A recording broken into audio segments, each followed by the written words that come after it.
Welcome back. It's the start of a new week, and it's who would win. Real quick, I brought it up a little bit before, like briefly before last week, but I was talking to Mark yesterday, and he raised a valid point, so I'll do it for the opening of this video, and you know what? I'll save it for a separate video. I think I'll save that for a separate video. But point being, it's the beginning of a new week. It's a new who would win, and this one comes to us from, and I do like the name, Cheeseburger the First, who asked the question, who would win in a fight? Aria from Killer Instinct, which I played very little of, admittedly, and Type 2B from Nier Automata. If I got the name of that right, I probably got that wrong, at least in terms of pronunciation. These are two different video game franchises, so it's that I've never played, so I did have to look up their abilities a little bit. Both are kind of close quarters types that are armed to the teeth in many ways, but one's a bit more balanced than the other, and this literally says more balanced. So let's begin with Type 2B, basically.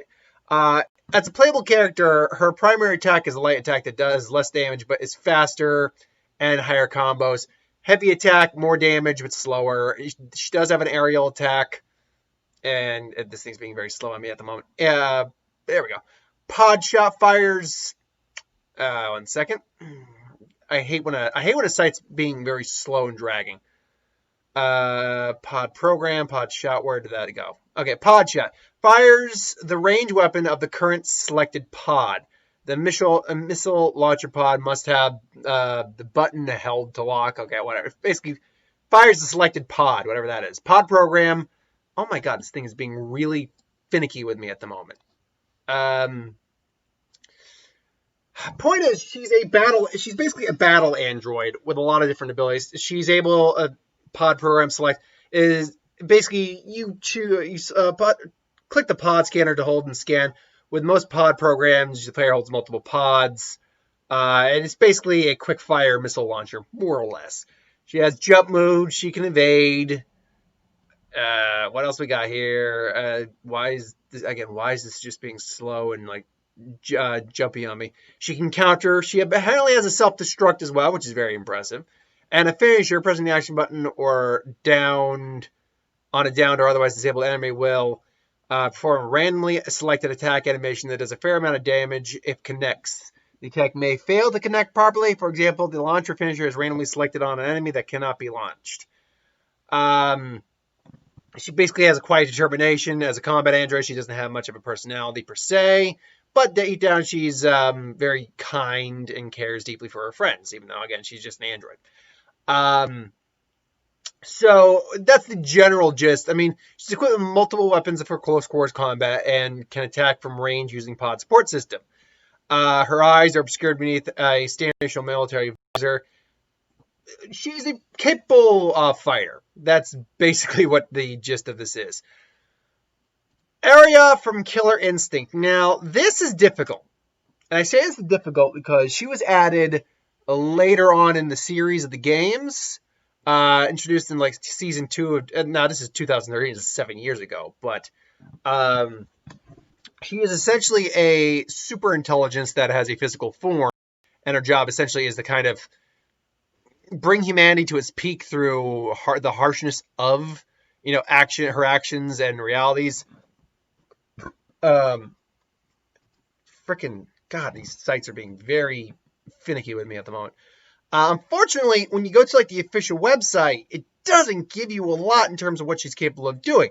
Her robotic frame is composed of 3 different drone attachments: the booster, the blade, and the base drones.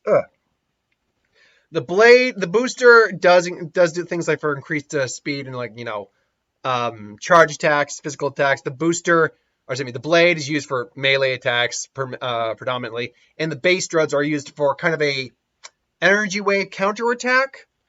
That can also, hit the opponent as well, and actually deflect projectiles out of the air, almost guaranteed to do that every time.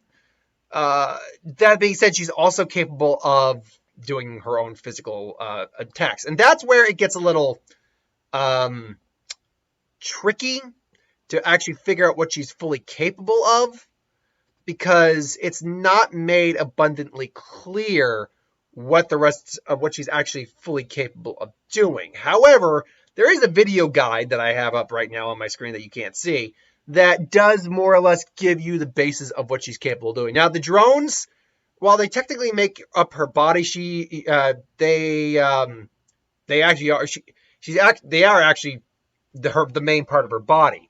What she does, now that I'm looking at this and actually have a visual aid to help me here, is she selects which drone she's being a part of, and then basically fits like almost like a nanite hologram shell forms around. The booster does for increased speed for melee combat. The blade is better for like just straight melee combat, and then what is it called? The base, like I said, fires a almost a sound wave projectile that or energy blast that deflects incoming aerial attacks and can attack your opponent. She can rotate between these almost instantaneously, but she's got to be careful because the drones, while they can assist her while not being connected to her or not being the predominant body, they can be hit and hit out of the sky, so they can be damaged in their own right. She can rotate between these extremely quickly too for a lot of effective combos, so she's a very balanced fighter. But that said, I mean, just like anyone, she can be defeated in combat. It's just a matter of more than likely taking down all three of the drones and then hoping you can contain the AI. Otherwise, she very well might be able to take over a new AI to make a new body even better, hypothetically speaking. She also has shadow moves that allow her to tap into certain energies. I'm not very familiar with the Fatal Instinct or Killer Instinct series. I'm not completely unfamiliar with it. I do know a little bit about it. I've played some of like the demos when they were in Best Buy and stuff, when Best Buy still used to do that. Remember when Best Buy used to do that? Remember when Blockbuster used to do that? Man, Blockbuster used to be that. It was awesome. But yeah, so if these two met in a fight, who would win? Well, they're both battle androids, technically speaking. One is just a super intelligence, the other is an android. In theory, mind you, unless she has some sort of immunity to hacking, type 2B or number type B, should be number 2 type B. God, could theoretically just be almost assimilated or overpowered by Aria. But let's take into consideration that Aria can't do that. Who would actually win in the actual confrontation? Well, these two would fight, and they'd probably be relatively evenly matched for a little bit in terms of just straight combat. The problem comes in with when looking at the list of abilities that is least listed in the on the wiki here. While she's got the ability to evade and finishers, she's got weapons and basic attacks. She isn't overly balanced. She isn't a very balanced character. She seems to be favoring, at least from light confrontation with some firearms, which does help. She's basically got giant missile shots. But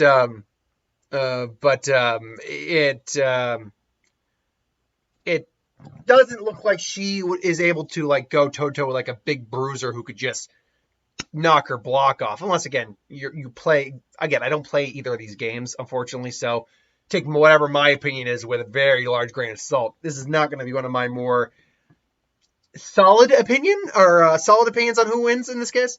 So this fight would go on for a little bit. They would be duking it out back and forth. The problem, again, is that with the fact that Aria can go between her different drone, basically, bodies, each with a different ability, and do it so quickly that she could probably take Nier off balance pretty quick, she's going to have a distinct edge. Also being a super intelligence, whereas she's just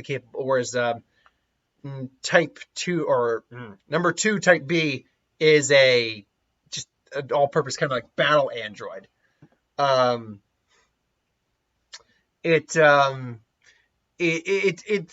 She'll have a greater level of intelligence and strategy than say just the combat android. So ultimately, they're going to find she's going to have an issue basically where Aria is going to be able to probably out strategize her and overwhelm her just with superior technique and combos.